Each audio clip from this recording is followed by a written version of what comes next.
Dugo je trajala igra koju je vodila svjetska diplomacija o budućnosti Balkana i na njemu države Bosne i Hercegovine. Za cijelo vrijeme dok je bjesnio rat, kakav svijet nije zapamtio, kada se palilo i rušilo, što se stoljećima gradilo, ubijalo i silovalo, progonilo i u logore odvodilo. Na očigled međunarodne zajednice, uplašeni i izmučeni, gladni i bosi, bolesni i ranjeni, u nepreglednim kolonama na stotine i stotine tisuća, kretali su se Bošnjaci lišeni svega onog što su na svojim ognjištima strpljivo gradili i podizali. Europa i mnoge prekooceanske zemlje bili su pravci kamo su se uputili Bošnjaci. Prvo utočište nađoše u Hrvatskoj, čiji su žitelji otvorili vrata svojih domova, škole pretvorili u prihvatilišta, podizani su kampovi. Među brojnim kolonama nesretnih ljudi i ona je iz Bosanskog Novog, u kojoj su se samo u jednom danu, 23. srpnja 1992. godine, našlo preko 8.000 djece, žena, staraca. Tog dana, u beskrajnom očaju, napustili su svoja ognjišta, stigli do Karlovca, prvog odredišta, a onda kuda koji. Razmiliše se Europom. Neki su potražili smještaj u Gašincima, selu na domak Đakova.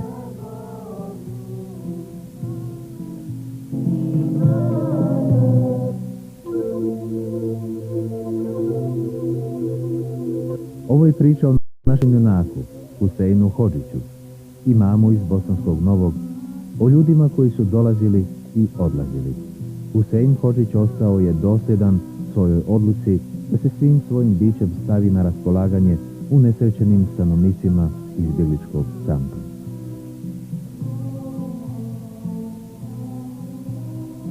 Mogu reći da smo ovdje imamo skoro sve osim Bosne. Od 21. rujna 1992. godine junak naše priče postao je stanovnik najvećeg izbjegličkog kampa u Europi, ne pomišljajući da će bilo kad napustiti ove nesretne ljude, sve dok bude i jedan stanovnik živio u kampu.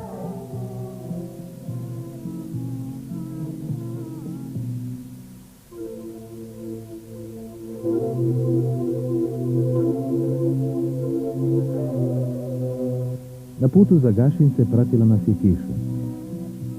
Oblaci su se spustili na plodne oranice. Smurno djeluje okoliš kuda prolazimo. Nagovještaj da ćemo i Gašince zabići u takvom stanju. Putujemo cestom što vodi od Đakova u pravcu Našice, a onda susret sa selom Gašinci, ali ne sa izbjegličkim kampom. Rekoše nam da treba skrenuti u lijevo i nakon nekoliko kilometara u nekakvoj osami nazire se kamp. Betonski stupovi i žica obgrlile ovo naselje. Nekakva avetinska tišina ovladala ovim kampom. Sumorno u grobnoj tišini prodire glas iz razglaša, poziv nekode iz daleka.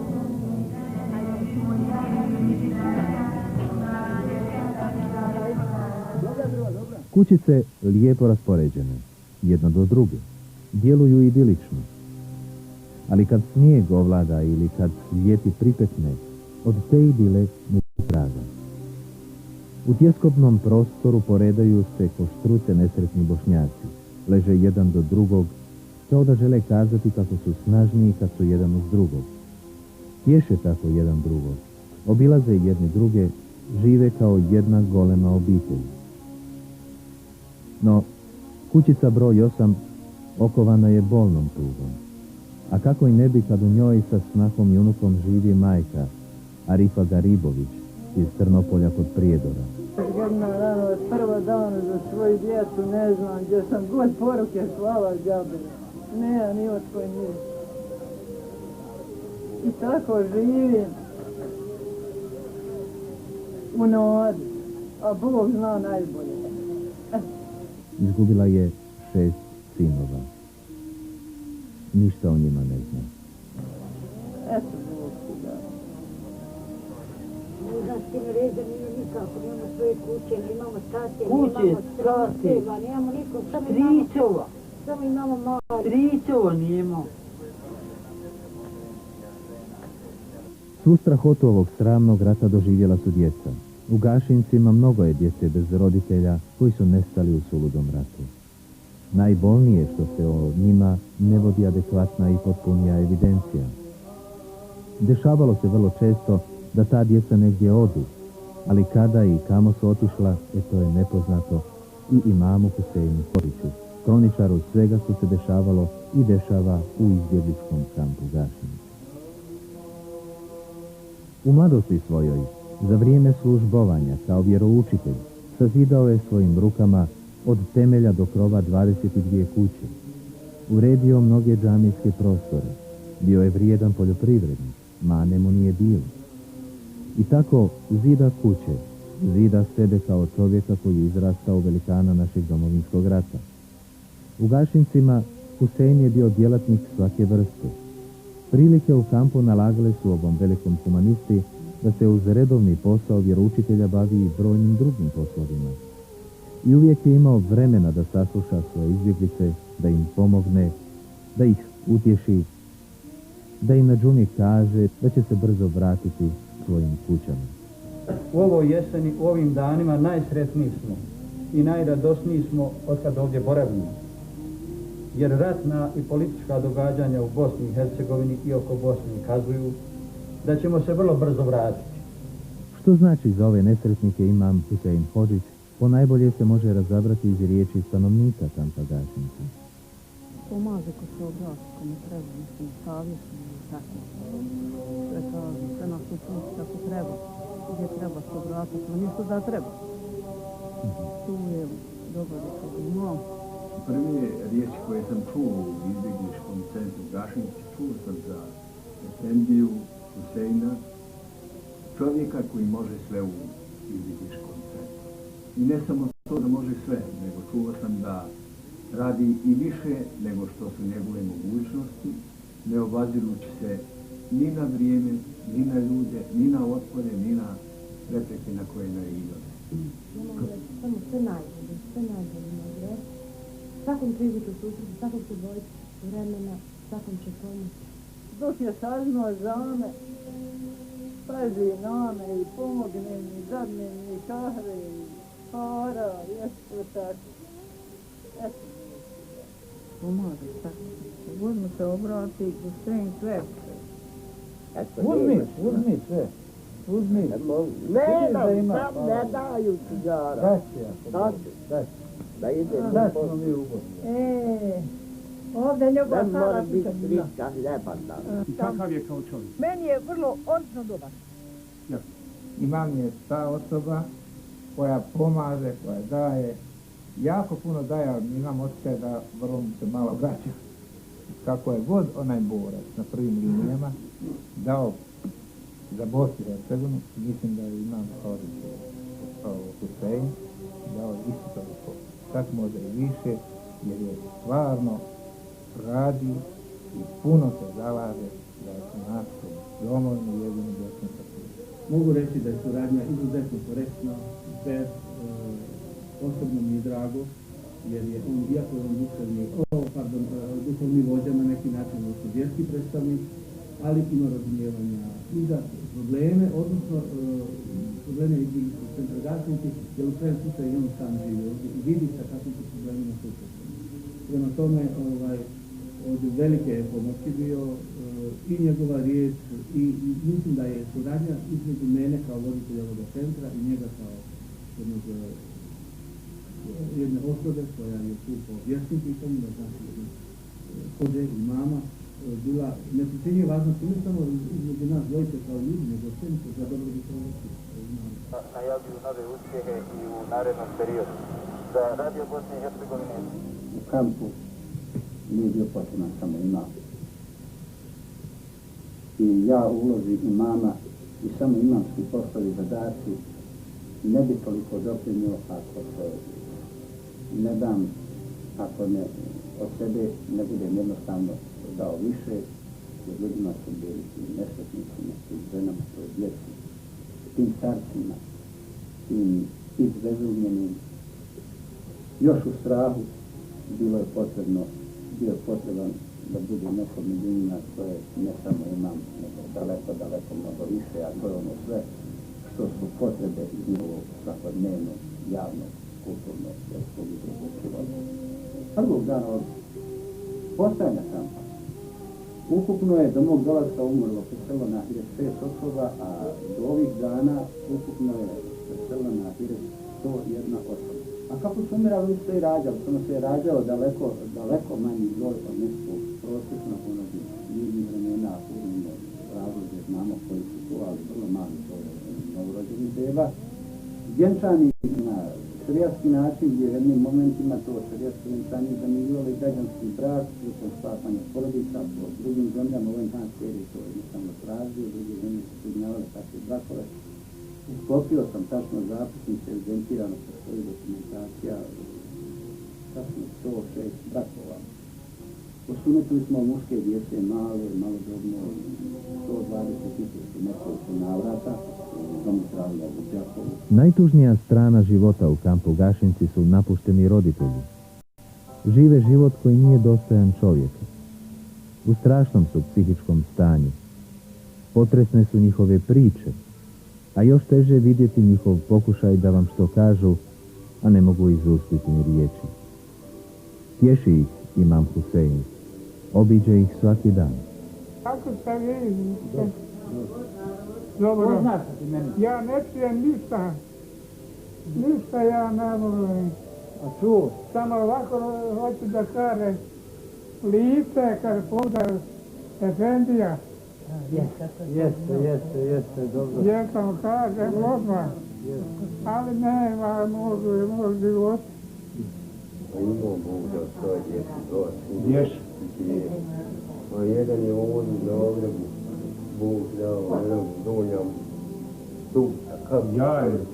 Pa jok, jednom došao kako smo i došao Bog. Pa je. Imaš li Hajro ikog u familiji, djece? Ko? Ti? Ja? Da. Nemam, ja sam ovdje sam što stiče. Braće imam, sestara imam, samo nisu. Jedni su na ratištu, jedni su u Njemačkoj. A ti ovdje? Pa ja sam ovdje, pošto ne vidim, ne pogotovo. Ej, da vidim, ne bi ja bio ovdje.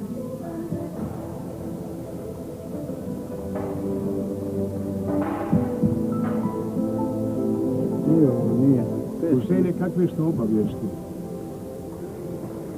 Obavijesti UNHCR-ovih djelatnosti, odnosno njegova ureda. Starostna struktura, uglavnom vidite, oni kompletne porodice uzimaju, što se vidi. Evo, Mehinegić, Osmančević, Bečirović, Majlović, Đulić, to su uglavnom cijele porodice. I na jednoj ukupnoj listi, kad sve stavi, da se vidjeti da su izuzetno i da je to mlađa populacija. Starih i bolesnih ovdje nećete vidjeti. Evropa, Od čega? jednostavno što Evropa ne želi takve, znaju da ih to košta i da jednu perfidnu igru, jednu sebično svoje lice pokazuju. Stare i bolesne koje su doveli u svom angažmanu, stavili ih po svoju zaštitu ovdje, ali jednostavno su ih zaboravili. Evropa ih neće. Eno je otrcala se kod njihova savjest.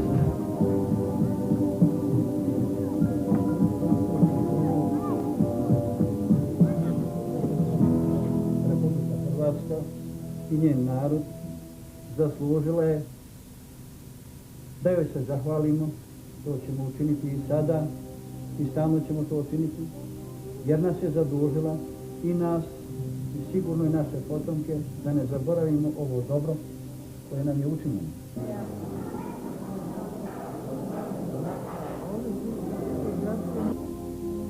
Efendija Huseine, vama prijatelji ne vraćaju ovako često. Kahva se stigne se ponekad i kahva popiti. Prava koja se popije, to se popije ovako u večernjem sati. Kad se mi ništa ne obraća, mi nas se ne žali, poneko zalutali da se sjedi, da se ispriča, onda u rahatluku i do kraja možemo stati. A po danu nema ovako sjedjenja. Nema se jednostavno vremena. Legnem kasno zaspim, ali znam da su svi legli baš kao ono, kao ne znam, bližni roditelji, majka kad djeca odmah počina, da onda vrijeme nama. I ja to tako osjećam, ne znam. Ovdje su pisma i sretnih i nesretnih i onih koji nisu bili sretni pa su postali sretni. Sretni su oni prvi koji mi se mnogi javljaju kao gosti, posjetioci i donatori ovoga kampa, posrednici raznih humanitarnih organizacija, pišu o svojim problemima, pišu o svojim teškoćama. U toj jednoj takvom stanju gdje su tamo došli, gdje su odlazili sa nekakvom vizijom da odlaze u sretno društvo, u sretna vremena. Evo, piše jedan prijatelj. Sada da vam kažem ono što vas najviše interesuje. Ko nas je primio i šta smo zatekli. Da vam odmah kažem onako iskreno da smo bili toliko razočarani. Ovo piše iz Amerike jedan prijatelj. Prvo kad smo iz aviona izašli u aerodromsku zgradu, nikog nismo našli. Pogledali smo okolo sebe, gore, dole, ne znaš kako, kome bi se obratio, sva sreća u Čikagu, kad smo došli, primili su nas iz ureda za emigraciju, tako da su prilijepili jedan papir sa oznakom tog, odnosno te organizacije na prsa. Pa kad sam pokazala službeniku prstom na prsima taj papir, on je nazvao, ja sam mislio, naših sponzora, tako, čekali smo tu 1 sat. Ne bi li se ko smilovao da dođe? Đija i ja smo toliko razočarani da smo znali da ćemo ovako dočekati. Nikad ne bi mrdnuo ako vjerujete. Dragi Efendija, evo da vam se javi da smo dobro i zdravo, koji vama želimo sve najbolje. Nemoj zamjeriti što ti se ovako javljam preko Zinete, sigurnije, samo da se čujemo, a ja ću vam pisati posebno drugi put. Samo da vam se zahvalim na svemu što ste za nas učinili, za povratak, koji je prošao u najboljem redu. Nikakvih problema nismo imali u putu. Tek sam se rodio ponovo, sada sam u svom Mostaru. Moj Efendija, stalno Mevo o tebi priča i plače. Kad se o tebi priča, ti si, kaže, bio jedini koji si je hrabrio da će se vratiti u Mostar i nikad vas neće zaboraviti. I pita, imaš li sad problema kojih si imao? I nikada ti zaboraviti ne može radi dženane što nam je završila 8 razreda. Upisali smo je u školu. Vama je dobro. Ima hrane, dovoljno. Sada dosta za ovaj put. Od Mele, Džemala i Dženane. Porodica Hajduk Ahmeta. Evo, ponoć je prošlo nekoliko minuta. To je vrijeme kad konačno i ja trebam napočinati poslije jednog dana. Naravno ako je dan petak, kao što je danas bio.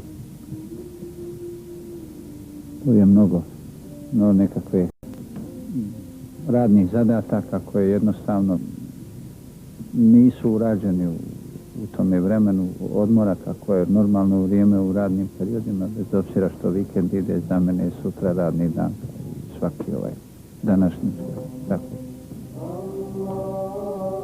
Život u kampu teče svojim uhodanim tokom, jednoličan i na to navikli njegovi žitelji.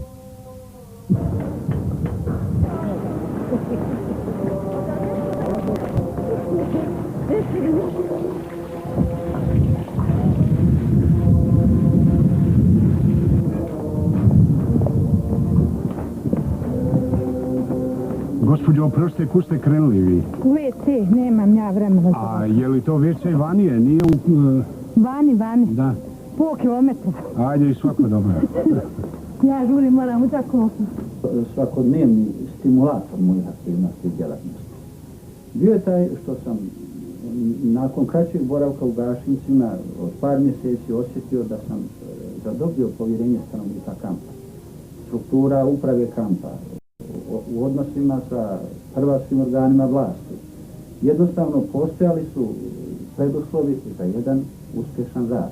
I to i danas dan traje, ali ako me pitate za nekakav dodatni motiv, to je sigurno dolazak mnogih bratskih, posebno humanitarne organizacija iz islamskog svijeta, među kojima snažno i danas dan sja ime organizacije Visoki saudijski komitet za pomoć Bosni i Hercegovini na čelu sa šejh Nasirom, direktorom Ureda za Evropu, središtem u Zagrebu. Alhamdulillah, salatu wassalamu ala rasulillah. فيما يخص جهود الهيئة في مخيم ذات نصر أكبر مما جئت في عام 1993 وبالتحديد في أوغست من ذلك العام كان من ضمن المخيمات التي اطلعت عليها هذا المخيم الكبير الواقع في منطقة يوسفو. Samo sam upoznao jednog dobrog i jako vrijednog čovjeka. Zvao se Husein. Bio je imam u tom kampu. On je kasnije imao vrlo dobre odnose s našom organizacijom i bio je primjer dobre suradnje s nama u korist bosanskog naroda. Oni koji su bili prisiljeni da za ovo vrijeme prođu kroz ovaj izbjeglički kamp. Taj čovjek je redovno davao sve od sebe i nesebično se žrtvovao za dobrobit muhadžira, kao i vrlo važno prikupljanje informacija o problemu muhadžira. Ovaj kamp se smatra najvećim u Republici Hrvatskoj, u kome surađujemo s jednim od najboljih imama. Ta suradnja još uvijek traje i trajaće sve dotle dok Visoki saudijski komitet bude u mogućnosti da tom kampu pomogne. Nastojat ćemo isto tako da surađujemo s imamom Huseinom, za kojeg molim dragog Allaha Đelešanuhu da ga nagradi.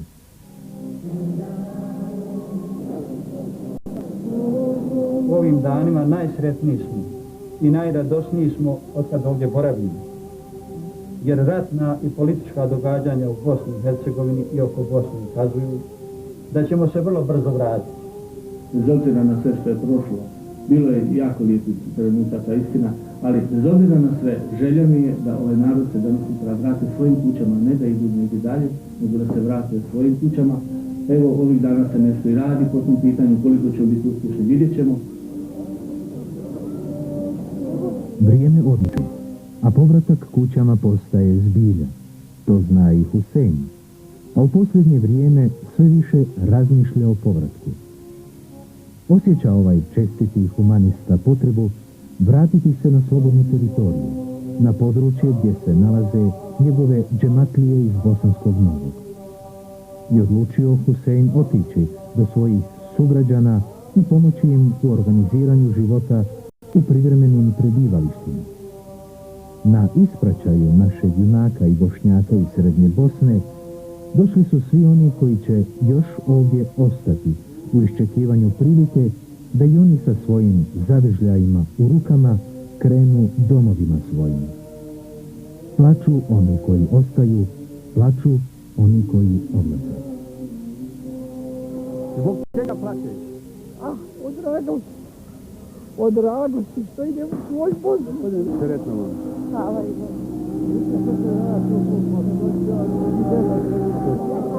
Ovaj mi je odlazak ova dva autobusa u jednoj samo radosti više što ovaj put i ja odlazim do Sanskog mosta, više po službenoj dužnosti koordinirajući malo povratak, pa s vremena na vrijeme ću se opet ovdje navratiti. Ovdje nisam prekinuo aktivnost, ali radost je taj što i ja idem sa jednom grupom na jedan duži period da se i tamo pomoći.